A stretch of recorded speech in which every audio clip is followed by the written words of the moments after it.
변호사님, 중학교 2학년 때 학교 폭력 당하셨잖아요. 지금 그때로 돌아간다면 어떻게 하실 거예요? 이거 좀 풀고 얘기해도 돼요? 그 생각을 좀 많이 해봤어요. 너무 제가 미온적으로 대처를 한 것 같아서 좀 한이 많이 남아있거든요. 만약 그때로 다시 돌아간다면 일단 저는 제가 당했던 세세한 모든 걸 다 입증할 수 있도록 최대한 증거를 모을 수 있는 방향으로 피해를 입으려고도 노력했을 것 같아요. 그러니까 이게 무슨 말이냐면 실제로 제가 피해를 입었던 곳은 골목이어서 나중에 거리뷰로 봐도 그쪽에 CCTV가 없더라고요. 아마 그걸 알고 거기로 데려갔을 수도 있을 것 같은데 최대한 있는 곳으로 도망가거나 가학생들이 또 많이 하는 게 얼굴 같은 곳에는 때리게 되면 바로 티가 나니까 주로 몸을 많이 때리거든요. 그때 저도 그 주먹으로 복부를 몇 대 맞았었는데요. 차라리 좀 티가 날 수 있는 곳을 제가 들이대면서 도발을 한다거나 해가지고 좀 학교폭력 피해를 입었다는 걸 명확하게 소명할 수 있는 그런 상황을 만들 것 같아요. 그리고 제가 사실 그때 얼굴도 안 맞은 건 아니었거든요.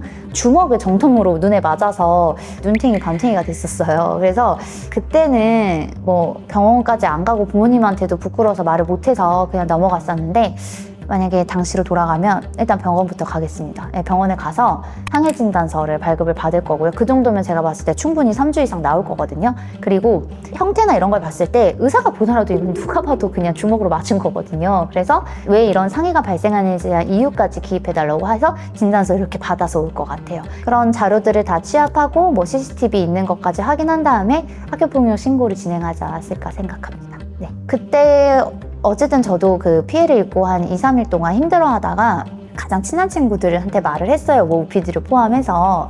근데 이제 애들이 그래도 선생님한테는 얘기해보자 이렇게 말을 했었거든요. 근데 그 당시에는 이게 무슨 학교폭력 신고 그리고 학교폭력 제도 학폭위를 여는 거 제도 자체도 잘 정립되어 있지 않았지만 아이들도 그런 것들을 잘 알지도 못하고 활용하지도 않았던 시대였어요.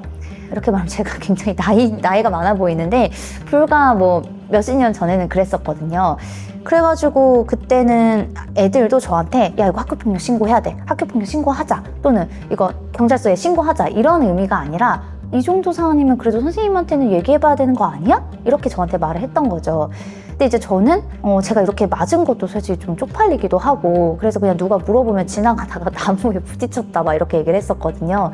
고민을 하다가 그래도 너무 분하고 그냥 넘어갈 수는 없는 거예요. 이거를 그래도 어른 누군가한테는 말을 해야겠다. 근데 부모님한테는 정말 말하고 싶지가 않았어요. 속상해 하실까봐. 그래서 담임선생님한테 찾아가서 선생님 저 할 말이 있습니다. 제가 이러이러해서 이러이러한 피해를 당했고 지금 눈도 이렇게 된 게 다 걔네 때문이다 라고 얘기를 했어요.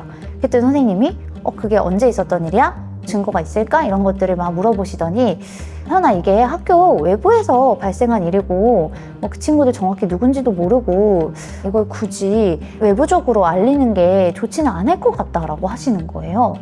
뭔가 생각했던 선생님 반응이 아니기도 하고 제가 기억하기로 그 담임선생님이 굉장히 든든할 것 같은 그런 사람이었는데 너가 넘어가는 게 좋겠다 모두를 위해서 이런 방향으로 얘기를 하시니까 저는 그때 너무 어린 나머지 그냥 그게 맞나 보다 하고 좀 넘어갔던 것 같아요. 저도 사실은 스스로 좀 제가 피해를 입었다는 걸 인정하고 싶지 않았고 자존심이 너무 상했던 그런 상황이어서 그냥 선생님한테 얘기한 걸로 만족하고 넘어갔었는데 선생님도 신고해야 돼요. 이거는 사실은 덮은 거잖아요. 제가 생각했을 때 모두가 이 학교폭력에 대한 그 심각성, 사안을 어떻게 처리해야 되는지 미숙했던 시절이었던 것 같아요. 그래서 지금 굉장히 능숙한 제가 그때로 돌아간다면 선생님 이거 학교폭력 신고 진행해주세요. 나머지는 제가 다 알아서 합니다 하고 학교폭력 신고를 진행한 다음에 증거를 다 제출하고 그리고 학폭위까지 열었을 것 같아요. 제가 아까 말씀드렸지만 저 전치 3주 이상 나올 거라 했잖아요. 상해진단서가 제출되면 무조건 학폭위를 열어야 되거든요. 그러니까 이 사안은 제가 원하지 않아도 학폭위가 열렸겠죠. 네. 그리고 이제 또 제가 생각해 본 게 형사고소도 절대 포기할 수 없다. 왜냐하면 언니들이 2살 정도 위였던 걸로 기억을 하거든요.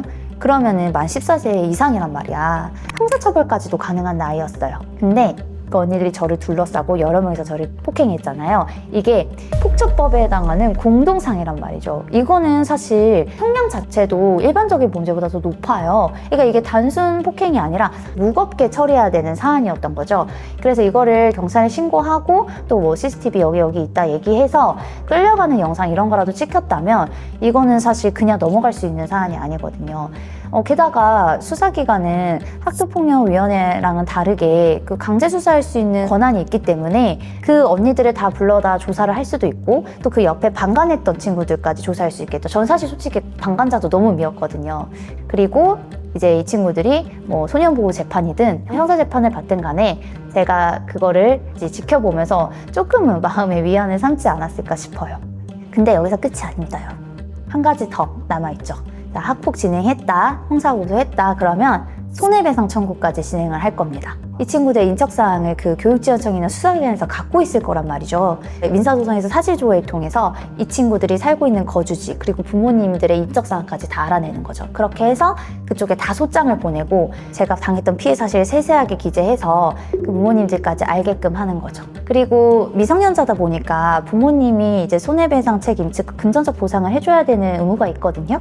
아이들도 이러이러한 소장이 날라오고 금전적 보상을 해줘야 되면은 나 때문에 부모님한테 이런 피해가 발생했다는 걸 알면은 다시는 이런 학교폭력을 해서는 안 된다는 거를 좀 어린 나이에 인지할 수도 있었겠죠. 비록 그때 과거에 그런 걸 하지 못해서 아쉬움이 굉장히 많이 남기는 하지만 그래도 제가 그런 경험을 토대로 좀 더 그 학교폭력 피해자 입장에서도 공감을 해볼 수가 있고 또 우리 의뢰인들이 왔을 때 좀 더 그 학생들의 감정에 공감을 하면서 사건을 진행할 수 있는 거는 그나마 다행이라고 생각을 해요. 여러분들도 학교폭력 피해를 당하셨다면 주저하지 마시고 과거로 돌아갈 수는 없으니까 그냥 저한테 연락하세요. 서현역 전 변호사.